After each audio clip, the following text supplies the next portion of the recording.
আজকে আবার কিছু ইম্পর্ট্যান্ট থিওরি আমি তোমাদের সামনে নিয়ে চলে এলাম, যেটা হচ্ছে নির্মাণ সহায়ক এক্সামের জন্য কিন্তু খুবই গুরুত্বপূর্ণ পার্ট। যেমন দেখো কিছু কিছু পার্ট এখানে আমি যেমন বলবো যে স্টোনের ক্ষেত্রে যদি বলি আমি কি না, স্টোনের ক্ষেত্রে যদি আমি বলি তাহলে হেভি স্টোনটা সুইটেবল হয় কোথায়, কি বললাম হেভি স্টোন, ঠিক আছে, হেভি স্টোন সুইটেবল কথা হয়, ঠিক আছে।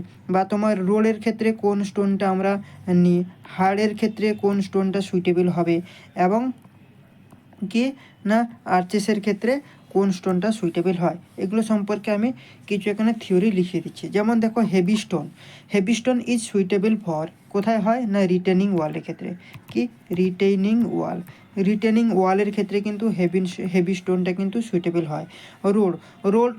রোলের ক্ষেত্রে আমরা কি করি, হার্ড ডিউস এবং ডিউরেবল, কি হার্ড ডিউস অ্যান্ড ডিউরেবল এটা এইসব কিন্তু আমরা রোলের ক্ষেত্রে ইউজ করি। এবং এই যে হার্ডস্টোনটা কোথায় সুইটেবল হয়, দেখো হার্ডস্টোন হচ্ছে তোমার রাবেল মেশিনারির ক্ষেত্রে কিন্তু ইউজ হয়, কি রাবেল মেশিনারি জিনিসটা কি, সেটা আমি যখন গুপ্তা বই যখন ডিটেলসে সলিউশন করাই, আমার যে স্পেশাল ব্যাচে কিন্তু ভিডিও রয়েছে, দেখবে তোমরা প্লেলিস্টে যাবে, এই ভিডিও ডিসক্রিপশানে প্লেলিস্ট রয়েছে, সেখানে দেখবে বিএমসি স্পেশাল ব্যাচ বলে কিন্তু একটা প্লেলিস্ট রয়েছে, সেখানে গেলে কিন্তু তোমরা পেয়ে যাবে রাবেল মেশিনারি সম্পর্কে, সেখানে ডিটেলসভাবে অনেকক্ষণ ধরে 1.5 ঘন্টার ভিডিও রয়েছে, সেখানে তোমরা পেয়ে যাবে। এবং এই যে আর্চেসটা সেটা কী বলতো, সেটা হচ্ছে সফট স্টোন, কী হয় না সফট স্টোন, এবং এটা হচ্ছে তোমার ডিজাইন পারপাসের ক্ষেত্রে কিন্তু আমরা ইউজ করি, কি ডিজাইন পারপাসের ক্ষেত্রে কিন্তু এই আর্চেসের যে স্টোনটা সেটা কিন্তু আমরা ইউজ করি। এগুলো তো আমাদের প্রত্যেককে তো জানতে হবে বেসিক নলেজ, কিন্তু এগুলো ছাড়াও আরও কিছু জানতে হবে। যেমন ধরো এই যে স্লেট, কি বললাম স্লেট, এই স্লেটটা আমরা কোথায় ইউজ করি, দেখো স্লেটটা অ্যাকচুয়ালি আমরা কি রুফ কভারিং ম্যাটেরিয়াল হিসেবে কিন্তু আমরা ইউজ করি, কি বললাম রুফ কভারিং ম্যাটেরিয়াল, তাই না, রুফ কভারিং ম্যাটেরিয়াল হিসেবে কিন্তু আমরা স্লেটটাকে কিন্তু ইউজ করি। আমরা যদি বলি যে তোমার মার্বেলটা কোথায় আমরা ইউজ করব, না দেখো মার্বেল হচ্ছে ফ্লোরিংয়ের ক্ষেত্রে কিন্তু আমরা ইউজ করি মার্বেলটা, ঠিক আছে। যেমন হচ্ছে তোমার কোয়ার্টিজাইট যদি বলি, কি কোয়ার্টিজাইট আমরা কোথায় ইউজ করি, দেখো কোয়ার্টিজাইট হচ্ছে কি না মাস্ট ওয়েদারিং রেসিস্ট্যান্স, অ্যাসিড মানে টেস্টের ক্ষেত্রে যদি আমি বলি তাহলে আমরা অ্যাসিড টেস্টের ক্ষেত্রে কিন্তু এই কোয়ারিংটা হয়, মানে ওয়েদার রেসিস্ট্যান্ট করে কোয়ারিং। এবং আমি যদি এখানে কিছু টুলসের কথা যদি বলি, ইম্পর্টেন্ট টুলস আগের দিনও আমি করিয়েছি, যেমন ধরো জাম্পার এক প্রকারের টুল, ঠিক আছে। তারপরে ধরো স্পেলিং হামার, আর কি রয়েছে, আর রয়েছে তোমার ক্রস কাটসো, ঠিক আছে। এই তিনটে ইম্পর্টেন্ট যেগুলো গুপ্তা বই থেকে নেওয়া, ঠিক আছে। এই জাম্পার হচ্ছে কিসের ক্ষেত্রে, স্টোনের কি কাজের সময় আমরা ইউজ করি, জাম্পার হচ্ছে কোয়ারিং অফ স্টোন, সেক্ষেত্রে কিন্তু জাম্পারটা আমরা ইউজ করি। আর স্পেলিং হামার হচ্ছে তোমার রাফ, যে কি বলা হয় সেটাকে ড্রেসিং অফ স্টোন, কি রাফ ড্রেসিং অফ স্টোন, মানে একটা এবড়ো খেবড়ো এইভাবে রয়েছে স্টোনটাকে, সেটাকে আমরা ড্রেসিং করে কী করবো একটা শেপে আমরা নিয়ে আসবো, সেই সবের ক্ষেত্রে কিন্তু আমরা এই স্পেলিং হামারটা কিন্তু ইউজ করি। আর ক্রস কাটসো কি, দেখো ক্রস কাটসো হচ্ছে কাটিং হার্ড স্টোন, মানে হার্ড স্টোন এখানে লিখে দিচ্ছি কাটিং হার্ড স্টোন, মানে এই রকমইভাবে কিন্তু কোয়ারাতের মতন দেখা যায়, হার্ড স্টোন কাটিং করার সময় কিন্তু আমরা এই ক্রস কাটসোটা কিন্তু আমরা ইউজ করি, ঠিক আছে। এখানে কিন্তু অনেকগুলো ইম্পর্টেন্ট কিন্তু আমি তোমাদেরকে বলে দিলাম। এগুলো ছাড়া আমি কিছু ইম্পর্টেন্ট টেস্টের সম্পর্কে কিন্তু এখানটায় আলোচনা করব। কি ইম্পর্টেন্ট টেস্ট, যা এক একটা করে আমি লিখে দিচ্ছি। ধরো স্মিথ টেস্টটা আমরা কোথায় ইউজ করি, দেখো স্মিথ টেস্টের কাজ হচ্ছে কি না প্রিসেন্স তোমার সলিউবল ম্যাটেরিয়াল, প্রিসেন্স অফ, এখানটায় লিখে দিচ্ছি প্রিসেন্স অফ সলিউবল ম্যাটেরিয়াল, সেটা হচ্ছে কি স্মিথ টেস্ট। আর তোমার হচ্ছে বার টেস্ট যদি বলি, কি বার টেস্ট, সেটা কিসের ক্ষেত্রে? দেখো বার টেস্ট হচ্ছে তোমার ফোর্স রেসিস্টিং, মানে যেটা ডিউরেবিলিটি যেটা হয়, কি ফোর্সড রেসিস্টেন্স, এটা হচ্ছে কি ডিউরেবিলিটি, ডিউরেবল, এটা কিন্তু মনে রাখতে হবে। এবং 3 নম্বরের যে টেস্টটা আমি বলবো সেটা হচ্ছে কি এসিড টেস্ট। একটু আগে আমরা পড়লাম এসিড টেস্ট মানে কি, এসিড টেস্ট মানে আমরা কি বললাম একটু আগে, যে কোয়ারিং মানে মোস্ট ওয়েদারিং রেসিস্ট্যান্স, তাই না?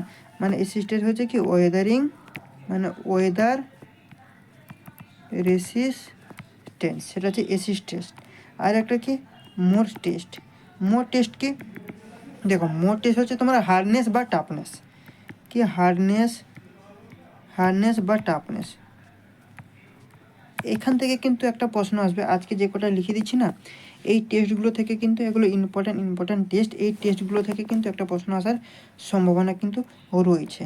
এরপরে যেমন ধরো ওয়েট টেস্ট।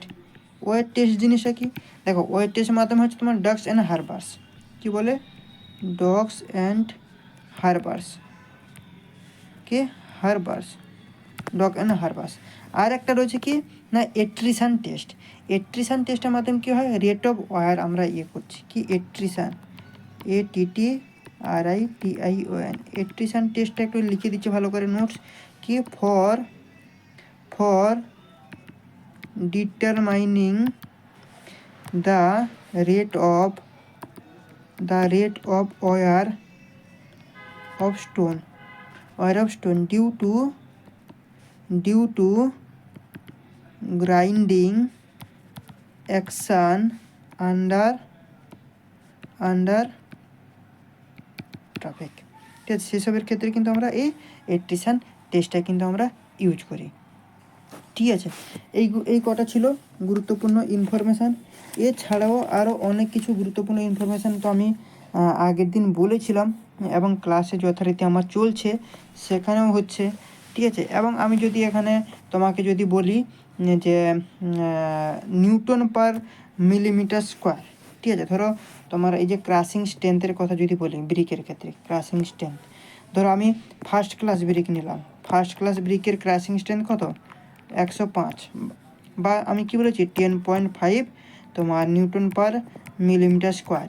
এই নিউটন পার মিলিমিটার স্কোয়ারকে আমি যদি কেজি পার সেন্টিমিটার স্কোয়ারে যদি নিয়ে যাই, কেজি পার সেন্টিমিটার স্কোয়ারে যদি আমরা নিয়ে যেতে হয়, তাহলে আমাদেরকে কত মাল্টিপ্লাই করতে হবে না 0.1 দিয়ে মাল্টিপ্লাই করতে হবে। এইগুলো হচ্ছে মনে থাকে না, তাই এগুলো বারবার তোমাদের সামনে আমি রিপিট করছি।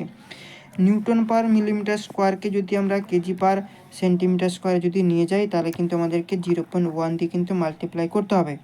তাহলে এই 10.5কে আমি যদি 0.1 দিয়ে যদি মাল্টিপ্লাই করে দিই, তাহলে কিন্তু আমার চলে আসবে কত 105। তাহলে সেটা কি হয়ে যাবে, কেজি পার সেন্টিমিটার স্কোয়ার কিন্তু হয়ে যাবে। সিমিলার তাহলে এখানে ভ্যালুগুলো আমরা লিখে দেবো। ক্রাশিং স্ট্রেংথের ভ্যালু কি না, ক্রাশিং স্ট্রেংথের ভ্যালুর ক্ষেত্রে মনে রাখার ক্যাপাসিটি আমি কি বলেছিলাম, প্রথমে লিখেছিলাম ফার্স্ট, তারপরে সেকেন্ড, তারপর কি বলেছিলাম থার্ড। এবং এইটা লেখার পর এর নিচে আমি কি লিখতে বলেছিলাম আন্ডারবার্ন, এবং উপরে কি লিখতে বলেছিলাম পিচ এবং ওভারবার্ন, এটাতে টিপস।